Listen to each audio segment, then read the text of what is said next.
Lisa Mariana mengaku hamil usai bertemu Ridwan Kamil 3 hari di Hotel Palembang.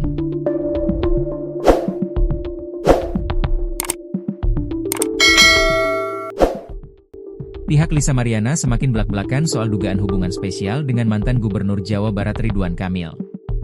Bahkan terungkap soal pertemuan Ridwan Kamil dan Lisa Mariana di Hotel Wilayah Palembang, Sumatera Selatan.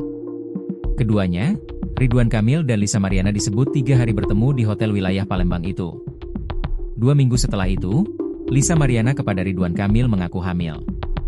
Peristiwa itu terjadi pada 4 tahun lalu, tepatnya di tahun 2021. Awalnya Ridwan Kamil memberi nafkah bulanan kepada Lisa Mariana namun berhenti sejak 8 bulan terakhir. Hal itulah yang memicu Lisa Mariana mengungkap hubungannya dengan Ridwan Kamil ke publik.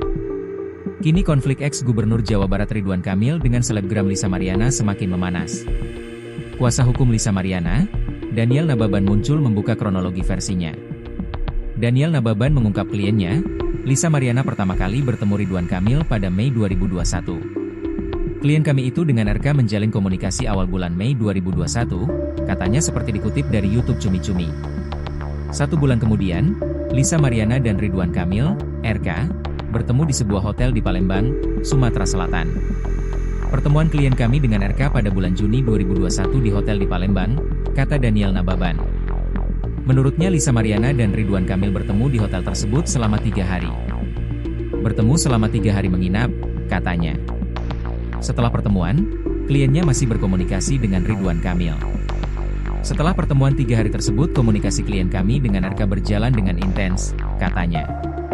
Barulah 2 minggu kemudian Lisa Mariana mengaku hamil pada Ridwan Kamil. Selama 2 minggu setelah komunikasi itu klien kami mengabarkan dia sedang hamil, katanya. Lisa Mariana hamil, Ridwan Kamil biaya persalinan, rutin kirim uang bulanan. Kata Daniel, RK juga membiayai persalinan Lisa. Bahkan Ridwan Kamil juga rutin mengirim uang untuk anak Lisa. Selanjutnya RK membiayai biaya pasca kelahiran, sampai lahiran sampai anak itu lahir juga sudah dibiayai oleh RK, katanya. Namun selama 8 bulan terakhir ini, Ridwan Kamil sudah tak lagi mengirim uang ke Lisa. 8 bulan terakhir itu sudah tidak dibiayai makanya klien kami memblow up ini ke media, kata Daniel Nababan. Kuasa hukum yang lain, Markus Nababan mengungkap Ridwan Kamil dan Lisa menjalin komunikasi lewat Telegram. Selama ini melalui Telegram, katanya.